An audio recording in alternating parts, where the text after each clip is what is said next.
Hello everyone, welcome back to the channel. इस video में हम कंटिन्यू करने वाले हैं फंडामेंटल्स ऑफ एंटरप्रेन्योरशिप के कुछ और आगे के एमसीक्यूज। इससे पहले वाले पार्ट्स में भी हमने कुछ एमसीक्यूज कवर किए थे।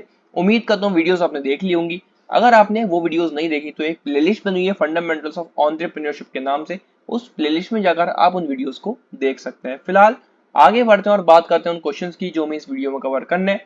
तो इस वीडियो का सबसे पहला क्वेश्चन है हमारा, on the basis of number of entrepreneurs are. तो अगर हम नंबर ऑफ entrepreneurs के बेसिस पर देखें तो entrepreneurs होते हैं कौन कौन से, single and group entrepreneurs, spouse, co entrepreneurs, institutional और कॉर्पोरेट entrepreneur या फिर all of the above. Here option D is correct, all of the above, right. तो ये सभी तरह के हमारे entrepreneurs होते हैं अगर हम देखें नंबर ऑफ entrepreneur के बेसिस पर। ठीक है, आगे बढ़ते हैं। On the basis of social utility entrepreneurs are. अगर हम सोशल यूटिलिटी के बेसिस पर देख रहे हैं इस बार, तो एंटरप्रेन्योर्स होते हैं कौन कौन से, ideal entrepreneur, exploitative entrepreneur, both A and B above या फिर नन ऑफ द अबव।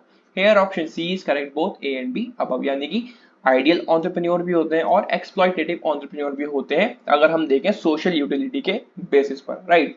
आगे है on the basis of utility of technology entrepreneurs are. तो यूटिलिटी ऑफ टेक्नोलॉजी के बेसिस पर अगर हम देखें तो एंटरप्रेन्योर्स होते हैं कौन कौन से, technical entrepreneur, non technical entrepreneur, both A and B above या फिर none of the above. Here option C is correct, both A and B above. ठीक है, तो टेक्नोलॉजी के बेसिस पर हमारे हो गए कौन कौन से एंटरप्रेन्योर, टेक्निकल और नॉन टेक्निकल एंटरप्रेन्योर, राइट। तो ऑप्शन सी यहाँ पर हमारा करेक्ट हो जाएगा।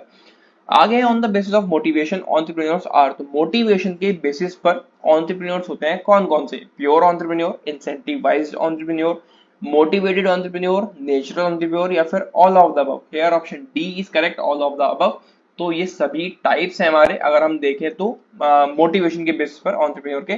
तो प्योर एंटरप्रेन्योर भी आता है, इंसेंटिवाइज भी आता है, मोटिवेटेड भी आता है और नेचुरल एंटरप्रेन्योर भी इसी कैटेगरी में आता है, मोटिवेशन एंटरप्रेन्योर के कैटेगरी में। ठीक है, अब थोड़ा इनके बारे में जान लेते हैं। जो प्योर एंटरप्रेन्योर होता है वो हमारा, वो एक ऐसा इंडिविजुअल है जो मोटिवेटेड रहता है by psychological and economic rewards. ठीक है, आपसे अलग से ऐसे क्वेश्चन पूछ सकते हैं कि जो प्योर एंटरप्रेन्योर है इसका कैसा नेचर होता है, ठीक है, कैसे इसके फीचर रहते हैं। इंसेंटिवाइज्ड एंटरप्रेन्योर की अगर हम बात करें तो पहले आप मीनिंग जान लो इंसेंटिवाइज्ड का क्या होता है। To make someone want to do something, मतलब इंसेंटिवाइज्ड एंटरप्रेन्योर वो इंडिविजुअल है जो किसी पर्सन को करेज देकर या फिर मोटिवेशन देकर कुछ भी जो काम वो नहीं कर पा रहा है या फिर धीरे कर पा रहा है उस काम को और तेजी से और अच्छे से कर सकता है। ठीक है, मतलब इस तरीके से उसको मोटिवेट कर देता है इंसेंटिवाइज्ड एंटरप्रेन्योर, जो दूसरे इंसान से कुछ भी काम करवा सकता है उसको मोटिवेशन देके। ठीक है, ऐसा नहीं कि तू मेरा काम कर दे फिर मेरी बिल्कुल हेल्प कर दे, सब चीजों में लग जाए, ऐसा नहीं। वो दूसरा पर्सन जो थोड़ा हिम्मत हार रहा है, ठीक है, वो काम ठीक से नहीं कर पा, तो ये उसको इस तरीके से इंसेंटिव प्रोवाइड करके मोटिवेशन देते हैं, करेज देते हैं और वो अपना काम अच्छे से कर पाता है। तो हमारा इंसेंटिवाइज्ड एंटरप्रेन्योर है। मोटिवेटेड एंटरप्रेन्योर तो नाम से आप समझ जाएंगे, तो ये तो आएगा ही आएगा, मोटिवेशन है जो मोटिवेटेड है।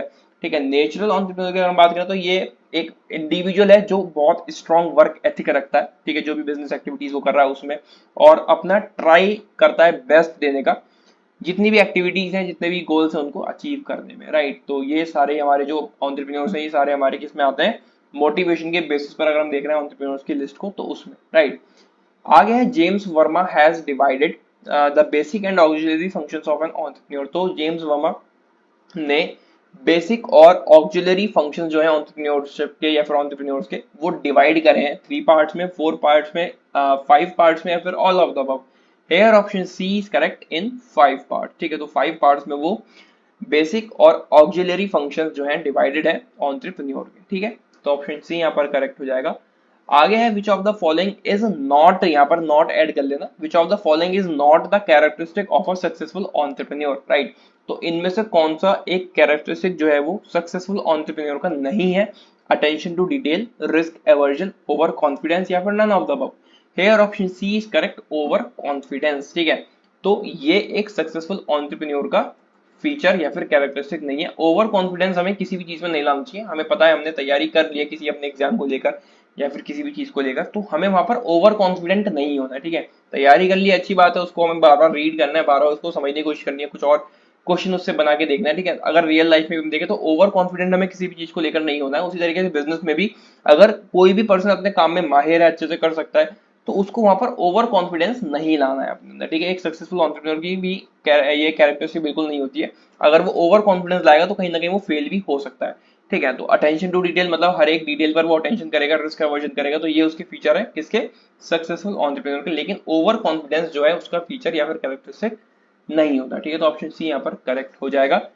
आगे है by what other name is the agricultural entrepreneur called, तो एग्रीकल्चरल एंटरप्रेन्योर को दूसरे किस नाम से जाना जाता है। पहले आप ये समझो कि एग्रीकल्चरल एंटरप्रेन्योर हम किसे कहते हैं। तो एग्रीकल्चरल एंटरप्रेन्योर बेसिकली वो एंटरप्रेन्योर होगा जो किसी न किसी तरह की एग्रीकल्चर एक्टिविटी से बिलोंग करता होगा। ठीक है, अब वो यहाँ पर ऑप्शन आप देखोगे आप समझ जाओगे आंसर क्या है इसका। Fish farmer entrepreneur, bee keeper entrepreneur, sericulture entrepreneur या फिर all of the above. Here option D is correct, all of the above, क्योंकि ये सभी जो है नेचर या फिर कह सकते हैं एग्रीकल्चरल एक्टिविटीज में इन्वॉल्व है। फिश फार्मिंग ठीक है होती है वो एंटरप्रेन्योर करते हैं। बी कीपर एंटरप्रेन्योर होगा जो हनी बीज को रखते हैं। ठीक है, उनसे हनी उनको मिलता है, उसको वो आगे सेल करते हैं या फिर जो भी इनका रहता है पूरा प्रोसेस वो करते हैं। ठीक है, सेरिकल्चर में सिल्क की फार्मिंग होती है, सिल्क वॉर्म को वो रखते हैं, ठीक है, पालते हैं, उनका खान पान करते हैं, उससे वो सिल्क निकालते हैं, फिर वो आगे पूरी प्रोसेसिंग होती है, मार्केट्स में जाती है। ठीक है, तो ये सारे फार्मर्स कहीं ना कहीं एग्रीकल्चरल एक्टिविटीज में है, नेचर से रिलेटेड सारी एक्टिविटीज में है, तो इनको हम बोलते हैं एग्रीकल्चरल एंटरप्रेन्योर्स। राइट, तो फिश फार्मिंग भी हो सकती है, बी कीपर एंटरप्रेन्योर भी हो सकते हैं, सेरिकल्चर या फिर सिल्क फार्मिंग भी उसमें इंक्लूड हो सकती है। राइट, तो ये सारे हमारे सही ऑप्शन है, तो ऑप्शन डी यहाँ पर करेक्ट हो जाएगा, ऑल ऑफ द अबव। आगे who among the following introduce the word entrepreneur in the 18th century, तो 18th सेंचुरी में किसने एक जो शब्द हमारा एंटरप्रेन्योर इंट्रोड्यूस किया।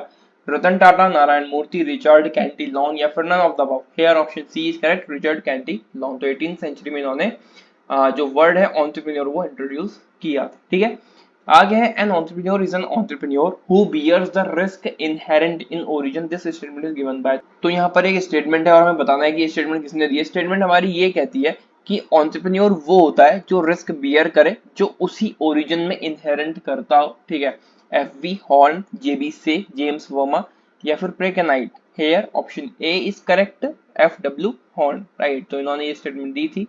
जेम्स वर्ना है और यहाँ पर जेम्स, ठीक है, यहाँ पर मैंने वर्मा शायद पढ़ दिया था, तो ये वर्ना ध्यान रखना। ठीक है, इस क्वेश्चन में। ठीक है, तो ये वर्ना है, मैंने वर्मा रीड कर दिया था। राइट, तो उसको थोड़ा सही कर लेना। आगे है which of the following is the quality of a successful entrepreneur, तो इनमें से कौन सा वो ऑप्शन है या जिसको हम कह सकते हैं कि ये क्वालिटी होती है एक सक्सेसफुल एंटरप्रेन्योर की। Risk bearing power, providing leadership, foresight and confidence या फिर ऑल ऑफ द अबव। बता दो इसका खुद ही अपना आंसर क्या होगा। तो ऑप्शन डी, सिंपल सी बात है, एक हमारा जो करेक्ट ऑप्शन रहेगा वो है ऑप्शन डी। तो ये सभी क्वालिटीज हमारे सक्सेसफुल एंटरप्रेन्योर की। रिस्क बियरिंग पावर उसमें होनी चाहिए, प्रोवाइडिंग लीडरशिप यानी कि वो लीडरशिप प्रोवाइड करे जो भी उसके नीचे लोग काम कर रहे हैं या फिर जितने भी लोग उसके साथ काम कर रहे हैं। फोरसाइट एंड कॉन्फिडेंस, आगे का वो सोचते हुए चले और कॉन्फिडेंस उसके अंदर एक होना चाहिए, ओवर कॉन्फिडेंस ना हो, कॉन्फिडेंस उसके अंदर होना चाहिए। ठीक है, तो ऑप्शन डी यहाँ पर हमारा करेक्ट हो जाएगा। ये सभी जो है क्वालिटीज है एक सक्सेसफुल एंटरप्रेन्योर की। ठीक है, आगे है entrepreneurs who are the initiators of innovation are called, तो ऐसे एंटरप्रेन्योर्स जो इनिशिएट कर रहे हैं एक नई इनोवेशन को, उनको हम बोलेंगे क्या। Innovative entrepreneurs, careful entrepreneur, copycat entrepreneur या फिर all of the above. Here option A is correct, innovative entrepreneur. ठीक है, तो ऐसे एंटरप्रेन्योर जो कोई नई इनोवेशन को इनिशिएट कर रहे हैं, शुरू कर रहे हैं, उसको हम बोलेंगे इनोवेटिव एंटरप्रेन्योर। राइट, अगला क्वेश्चन है an entrepreneur who copies successful innovations very, question थोड़ा आगे है, केयरफुली और tends to avoid the use of imitation is called, तो ऐसे एंटरप्रेन्योर जो किसी चीज को किसी इनोवेशन को कॉपी कर रहे हैं उन एंटरप्रेन्योर को हम क्या बोलेंगे। Cautious entrepreneur, copycat entrepreneur, lazy entrepreneur या फिर innovative entrepreneur. Here option B is correct, copycat entrepreneur, तो ऐसे एंटरप्रेन्योर जो अपना कुछ नया इनोवेट ना करें बल्कि दूसरे जो एंटरप्रेन्योर्स थे उनका कुछ कॉपी करके आगे बढ़े, तो उनको हम बोलते हैं कॉपीकैट एंटरप्रेन्योर। राइट, आगे है such an entrepreneur who does his work independently and on self employment is called, तो ऐसे एंटरप्रेन्योर जो अपना वर्क जो भी उनका काम है वो इंडिपेंडेंटली करें और वो सेल्फ एम्प्लॉयमेंट में हो या फिर सेल्फ एम्प्लॉयड हो, उनको हम क्या बोलेंगे। Cautious entrepreneur, copycat entrepreneur, single self employed entrepreneur या फिर lazy entrepreneur. Here option C is correct, simple सा आंसर है single self employed entrepreneur. Right, तो ऑप्शन सी करेक्ट हो जाएगा इस क्वेश्चन का आंसर। आगे है entrepreneurs who exploit the country's natural resources and make them available for productive purposes are called, तो ऐसे entrepreneurs जो कंट्री के जो नेचुरल रिसोर्सेज हैं उनको एक्सप्लॉइट करे और उनको अवेलेबल करे प्रोडक्टिव पर्पस के लिए, तो उनको हम क्या बोलेंगे। Thrifty entrepreneur, natural resource exploitation entrepreneur, design promoter entrepreneur या फिर man power maker entrepreneur. Simple सा आंसर है, क्वेश्चन में इसका आंसर था नेचुरल रिसोर्स एक्सप्लॉइटेशन एंटरप्रेन्योर, यानी कि option B is the correct answer of this question, right. आगे बढ़ते हैं, such entrepreneurs who design new products and bring that product to the market are called. तो ऐसे एंटरप्रेन्योर्स हमने अभी पहले भी जाना, बस थोड़ा सा अलग क्वेश्चन था। जो एक नया प्रोडक्ट डिजाइन करे और उसको मार्केट में लेकर आए, उसको हम क्या बोलेंगे? Innovative entrepreneur, natural resource extractive entrepreneur, man power creator entrepreneur और newly appointed entrepreneur. Here option A is correct, innovative entrepreneur. मैंने आपको बताया कि कोई भी एक ऐसा एंटरप्रेन्योर जो नया कोई प्रोडक्ट ला रहा है, कोई नई चीज लेके आ रहा है, मैं एक नई इनोवेशन कर रहा है, तो उसको हम बोलेंगे इनोवेटिव एंटरप्रेन्योर, राइट। तो इसने भी एक नया प्रोडक्ट लाया, मार्केट में लाया उसको, तो उसको हम बोलते हैं इनोवेटिव एंटरप्रेन्योर, ठीक है। आगे है, such entrepreneurs who acquire small firms and operate them are called. तो ऐसे एंटरप्रेन्योर जो एक स्मॉल फर्म एक्वायर करते हैं, उसको ऑपरेट करते हैं, उनको हम क्या बोलते हैं? Capital operating entrepreneur, acquisition entrepreneur, design manager entrepreneur या फिर economic entrepreneur. Here option B is correct, acquisition entrepreneur, ठीक है।